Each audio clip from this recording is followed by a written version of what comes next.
I'd like to share with you my traditional kimchi recipe. It's going to be very easy to follow step by step, so you can all start making kimchi immediately. Let's get started. First, cut the Napa cabbage into quarters. If Napa cabbage isn't available in your areas, you could also replace it with green cabbage.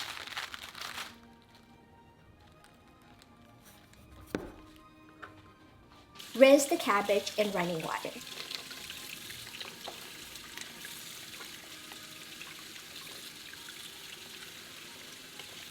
Place in a quarter cup of Korean coarse sea salt.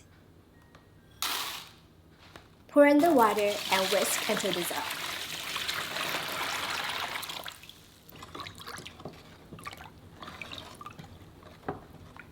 We have about half cup of Korean coarse sea salt here. Sprinkle a pinch of salt over every layer of the cabbage.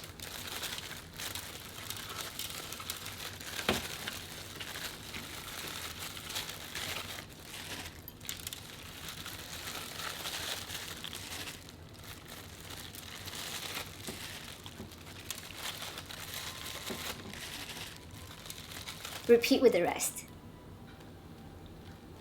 Place the cabbage in the salted water. And we're going to grind until the white part of the cabbage becomes soft, flexible, and bendable. About 8 hours. It also depends on the size and freshness of your cabbage. Salt will release the moisture inside the Napa cabbage, so it will stay crunchy for a very long time, and it also kills germs.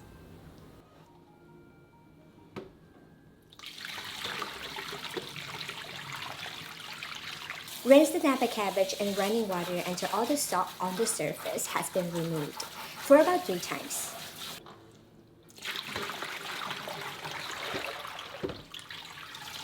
And drain until there is no excess of water.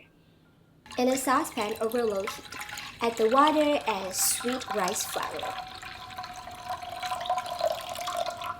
You can also replace it with glutinous rice flour or all-purpose flour.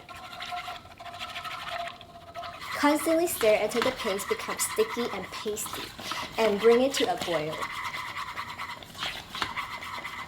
Let it come to room temperature for about 20 minutes. In a food processor, transfer in the garlic, ginger, Korean pear. You could also replace it with apple, onion, anchovy fish sauce.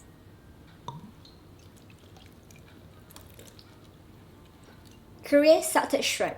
If it is not available in your local grocery store, you could also omit it. Korean plum syrup. You could also replace it with other types of syrup or honey.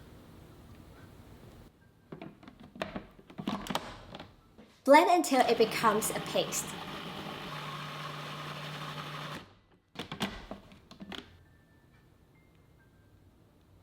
In a large mixing bowl, combine the rice paste,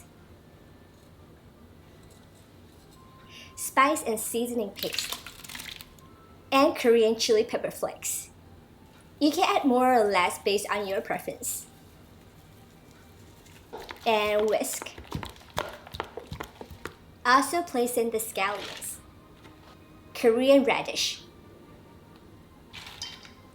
and carrot.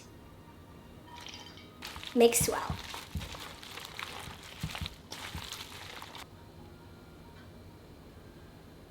And we're going to spread some kimchi paste on every layer of the cabbage.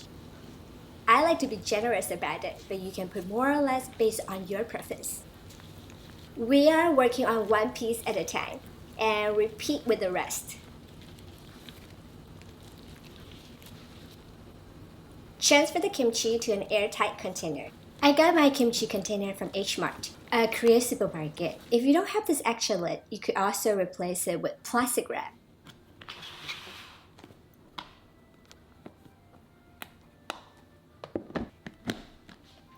To ferment faster, leave it under room temperature for about a day. Then place it in the fridge to continue the fermentation from 5 days to 1 month. It depends on how tangy and sour you want your kimchi to be. Continue to chill in the fridge for up to 3 months or even longer.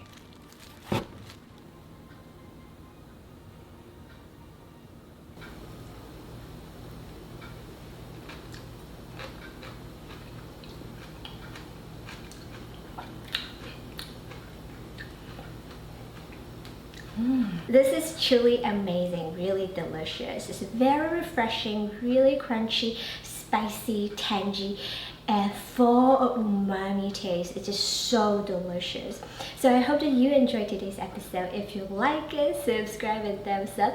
Also click on the little bell button so you get notifications of my new recipes.